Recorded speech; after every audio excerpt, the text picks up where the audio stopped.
प्रभु यीशु मसीह के नाम में एक बार फिर आपसे कल तक प्रोग्राम में मिलकर मुझे बड़ी खुशी हो रही है। पूरा संसार तो बहुत ही ज़्यादा बिगड़ते चली जा रहा है। हम देखते हैं हर एक विषय के पीछे यानी प्रशासन, पॉलिटिक्स या पूरे संसार का पॉलिटिक्स बिगड़ते जा रहा है। अर्थव्यवस्था भी देखी जाए तो बहुत ही नीचे चली जा रही है। क्लाइमेट को ही देखिए, इसकी परिस्थिति और भी बिगड़ती जा रही है। पूरे संसार में हर एक कोई अपनी अपनी भावनाओं को दिखा रहा है। चलिए इसमें सबसे महत्वपूर्ण विषयों को हम देखते हैं। आइए कल तक में चलते हैं।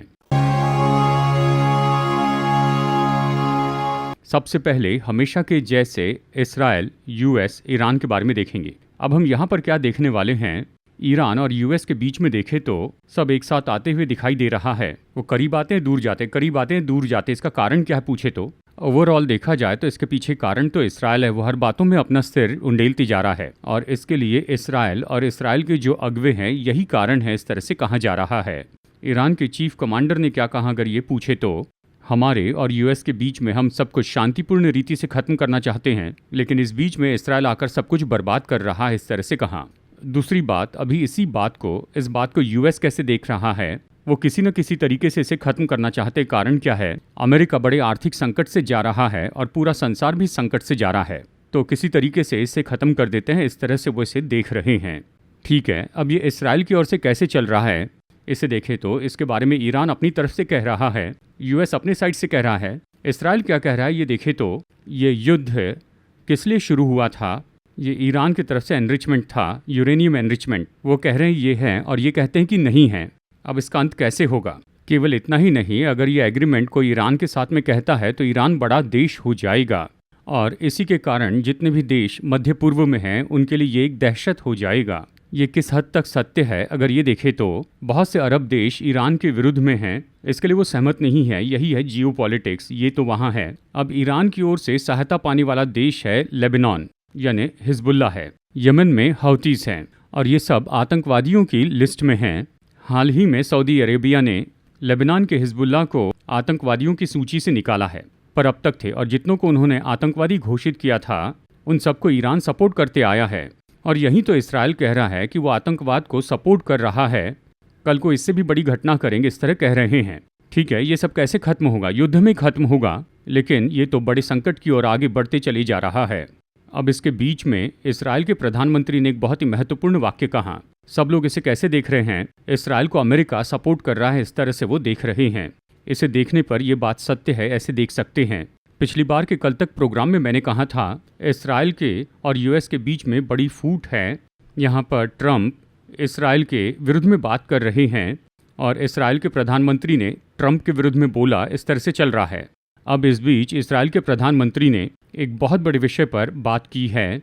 क्या कहा ये पूछे तो, हम अमेरिका की अर्थव्यवस्था के कारण जिंदा नहीं हैं, उन्होंने जो दिया उसका युद्ध के लिए उपयोग कर रहे हैं। हमारे देश की अर्थव्यवस्था को हम ही संभाल कर हैं, यूएस की अर्थव्यवस्था के बिना हम खुद को संभाल सकते हैं, इस तरह बताया है।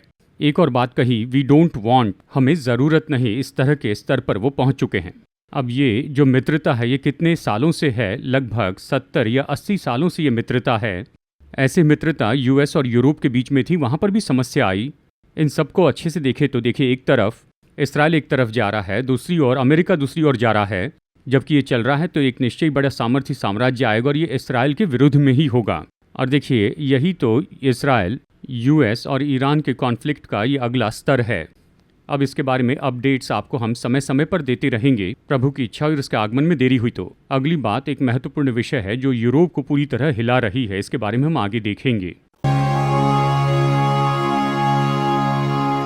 अब यूरोप में सभी देशों में यानी यूरोप के उन सभी देशों में टेम्परेचर, गर्मी कैसी है अगर ये पूछे तो 40 डिग्री और 45 डिग्री हो गया है। ये 40 और 45 डिग्री तो हम लोगों के लिए साधारण सी बात है, लेकिन ये हमारे लिए और भी ज़्यादा है। हम जिसे नौतपा कहते हैं ये मई महीने में होता है।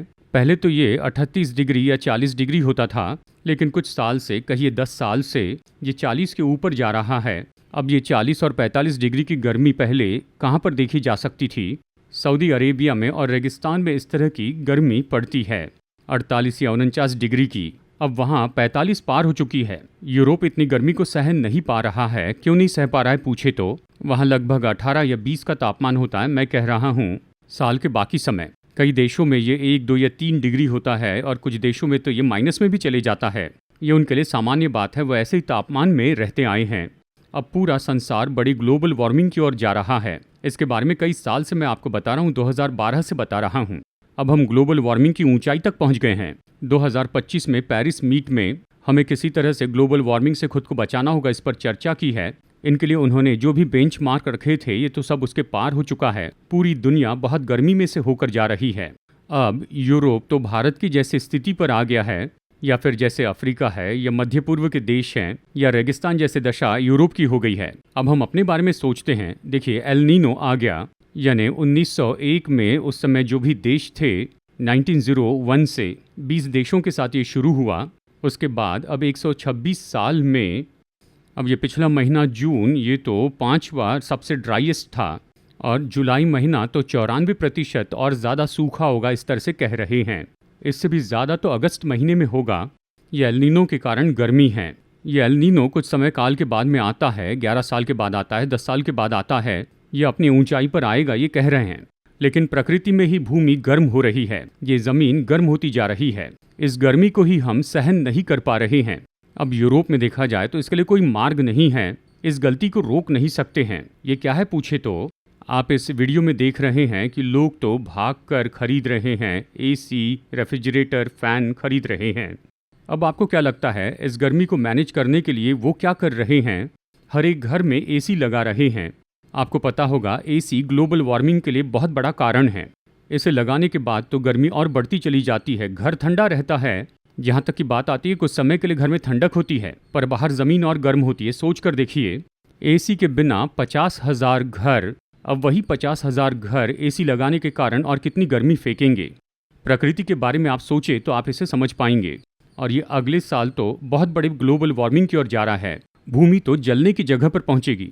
दूसरा पत्रस अध्याय 3 वचन 10 में हम पढ़ते हैं, प्रभु का दिन चोर के समान आ जाएगा, तत्व बहुत ही तप्त होकर पिघल जाएंगे और पृथ्वी और उस पर के काम जल जाएंगे। इस खास बात को अगर देखें तो अभी यूरोप तो इस तरह से पिघलने लगा है। बहुत सी जगह पर टायर हो, टार हो, या फिर रोड हो, या ट्रैफिक सिग्नल के खंभे हो, ये सब पिघल रहे हैं। जब ये वचन लिखे गए लगभग 2000 साल पहले या 1900 साल पहले, तब ऐसी पिघलने वाली कोई चीज़ नहीं थी। उसके बाद में साइंटिस्ट ने 1950 में प्रयोग करते समय साइंटिस्ट ने कहा कैसे ये तत्व पिघल जाएंगे, क्योंकि ये पृथ्वी तो पत्थर है, ये पिघल नहीं सकती है। पत्थर पिघलते हैं, आपने ज्वालामुखी में देखा होगा। ज्वालामुखी में पिघला हुआ पत्थर बाहर आता है, उसमें बहुत से धातु होते हैं और वो फिर से पत्थर बन जाता है। उसे लावा कहते हैं, वो फिर से पत्थर बन जाता है। लेकिन देखिए ये वचन कैसे पूरा हुआ, ये कैसे पिघलने लगा, यानी सड़क और ये सब कुछ कैसे पिघलने लगे। ये कहता है वे तप्त होकर पिघल जाएंगे और जल जाएंगे, और यही तो हो जाएगा पूरे संसार में। एल नीनो खत्म होने के बाद में ये मत सोचिए कि उसके परिणाम बदल जाएंगे, ये बहुत बड़ा अकाल लेकर आएगा। लेकिन ये जलने की बात सोच कर देखिए, एक तरफ ग्लोबल वार्मिंग, एक तरफ एल नीनो गर्मी, दोनों हैं। और इससे भी परे युद्ध चल रहा है। 2 महीने पहले की बात है, रशिया ने एक हथियार उपयोग किया जिससे पूरी दुनिया डर गई है। उसके बाद में ट्रंप ने शांति की बात कही और यूरोप तो बहुत ही डर में आ गया। देखिए इस तरह का हाइपरसोनिक हथियार उपयोग किया गया। तो ये सब देखे तो भूमि तो जल रही है। बुद्धिमानी के काम के बिना जब वो ये कर रहे हैं, ये भूमि को और भी जला रहा है। तो ये सब कुछ दूसरा पत्रस अध्याय 3 वचन 10 के अनुसार हो रहा है। और फिर उस समय वहां पर चेतावनी दी गई, नूह के समय में जगत जल में डूबकर नष्ट हो गया, अब ये जल के द्वारा नाश नहीं होंगे पर जलाए जाएंगे। इसलिए यूहन्ना बपतिस्मा दाता ने कहा भूमि ये जलाए जाने के लिए रखी है। हम ग्लोबल वार्मिंग के पीक पर आ रहे हैं। आने वाले समय में शायद ये हमारे समय काल में हो या अगली पीढ़ी में तो ये और भी बुरा हो जाएगा। तो हमारी आंखों के सामने प्रभु के आगमन के पहले जो भी चिन्ह हैं, ये प्रभु के आगमन के पहले पूरे होने हैं। फिर कह रहा हूँ, ये भूमि का अंत नहीं, युग का अंत है। अब यहाँ पर देखिए और एक महत्वपूर्ण बात, यहाँ पर ये तो भूमि पर है। नूह के समय में देखे तो उस दिन गहरे समुद्र के सब सोते फूट निकले और आकाश के झरोखे खुल गए।